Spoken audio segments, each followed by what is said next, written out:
Hi, I'm Glenn Rogers, and this is American Perspectives. Today, our video is about American exceptionalism and whether or not that idea is true or not.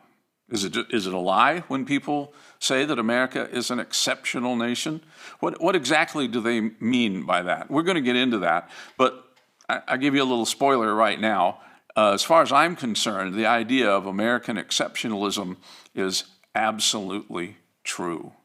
Well, what is it that makes America an exceptional nation? That's something that we need to think about. But first, let me ask you to help us out a little bit by subscribing to our channel. There's a little button down below that if you click that, you can subscribe to the channel. It'd be really helpful to us. Doesn't cost you anything. Nobody bothers you at all. But it'd be very helpful to us if you could do that. Okay, American exceptionalism. This is a term that's used to describe the idea that America is different from all the other nations based on the ideas and values that America was founded on. Our freedoms, our rights, the concept of limited government, that sort of thing. You put all those things together and it makes America really quite different than other nations in the world.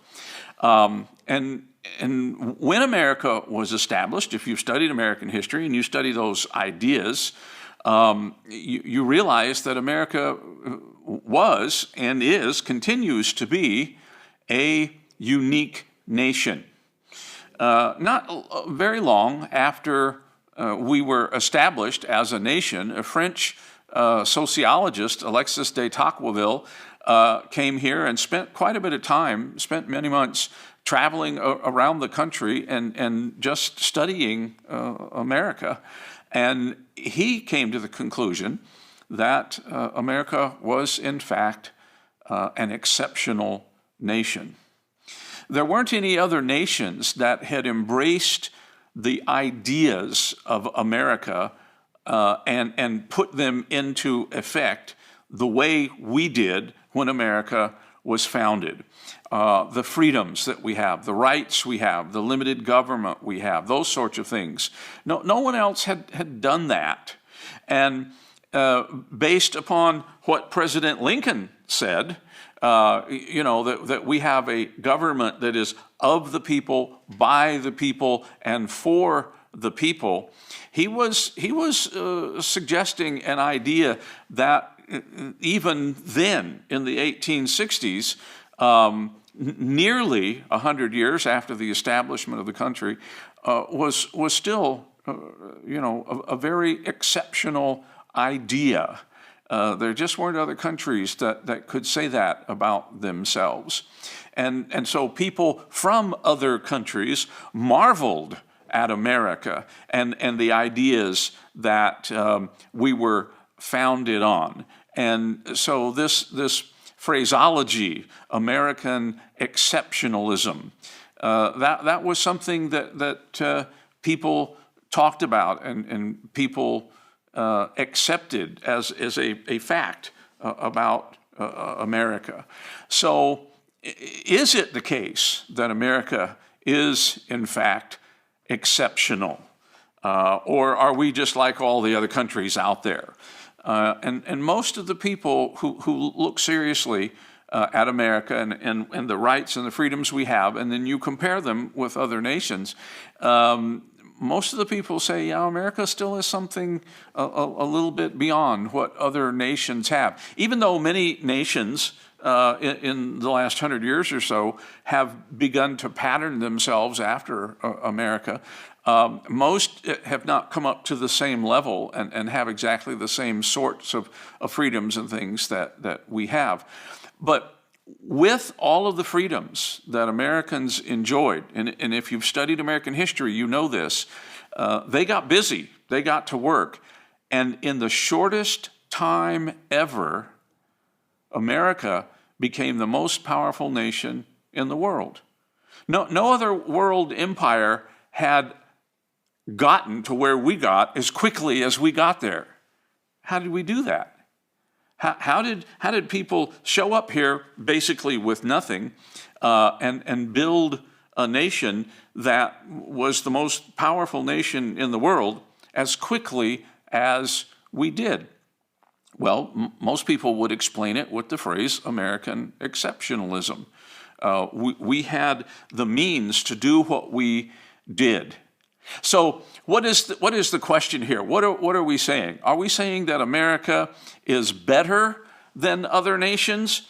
Well, I think you have to be careful with that. It depends on what you mean by better. In some respects, America was better. It was better in the freedoms that people enjoyed. There were more of them, and to a greater degree.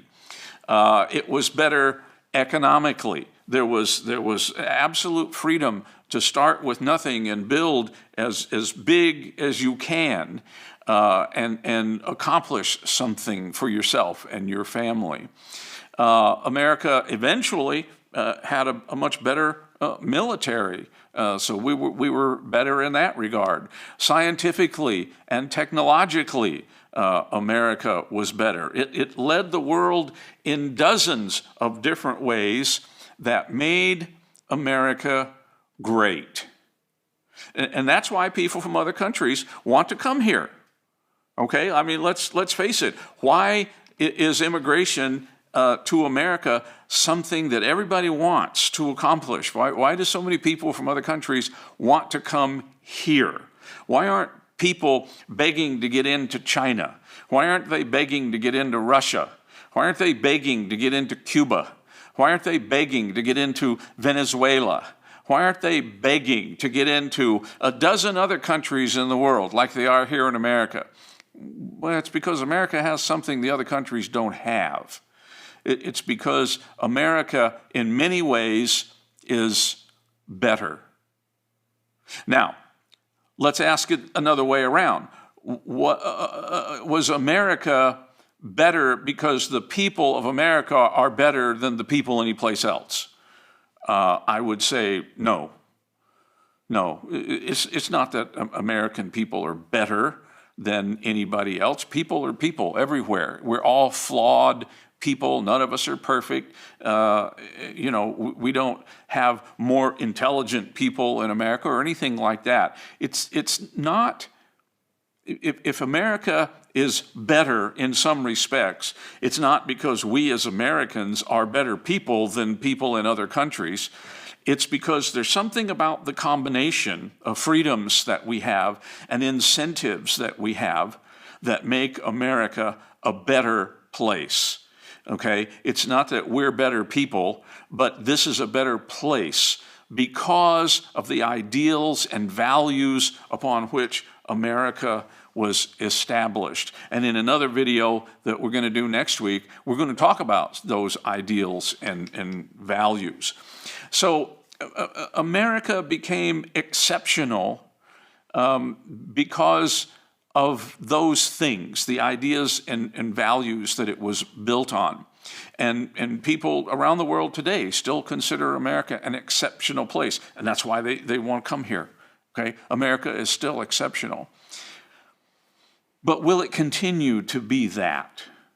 Will it be exceptional in 50 years or 20 years or even in 10 years? Well, let me tell you, I think it depends on whether the left-wing Marxists get their way or not. Okay? If the American people keep electing power-hungry people who want to make all Americans dependent on the government, turning America into a socialist nation that the government controls, then we will not continue to be exceptional. The very things that make America exceptional will be destroyed if we keep going down the road that we're going down right now. Well, like what? What are we going to lose? What's going to change? Well, our fundamental freedoms, the freedom to pursue life, liberty, and happiness. People say, well, why would we lose that freedom? What's the government doing that's going to take that away from us? Well, think about it. If we become completely dependent upon government, in other words, if they're controlling the economy, if they're controlling education, if they're controlling health care, and if they're controlling, the environment to the extent of, what kind of car we can buy and drive and things like this, if they're in control of everything, how much freedom do you really have? Where's the life, liberty, and the pursuit of happiness go when you don't have the freedom to live as you want to live because the government controls everything? Where is it? Okay? What about things like freedom of religion? Okay? That's under attack right now. And I'm not just talking about the church closures during the pandemic lockdown. I mean, that's bad enough, and that's an affront to our First Amendment right. But think about other things that have happened in the last few years. The attack on the freedom of religion in general. You probably heard, at some point, I think everybody in the country who was paying attention heard about Jack Phillips, the cake baker up in Colorado, who got sued for discrimination because he exercised his First Amendment freedom of religion. A gay couple came to him and wanted him to bake a wedding cake for their wedding. And he said, I'm sorry, but I can't do that. My religion doesn't allow me to do that sort of thing. And he got sued. And the local courts there found him guilty of discrimination. And the case had to go up to the appellate courts and then on up through, and finally made its way on up to the Supreme Court, where the Supreme Court ruled in his favor and said that based upon the freedom of religion, he had the right to say, I can't do that because my religion doesn't allow me to participate in something that we feel is immoral. So what does all that mean? Well, it means that our freedom of religion is being challenged. There wouldn't have been a lawsuit. It wouldn't have gotten into court in the first place if there was no real challenge to our freedom of religion. Freedom of speech is being challenged. The right to keep and bear arms. Equal treatment under the law. Many of these things are being challenged, and others are going to be challenged. Okay?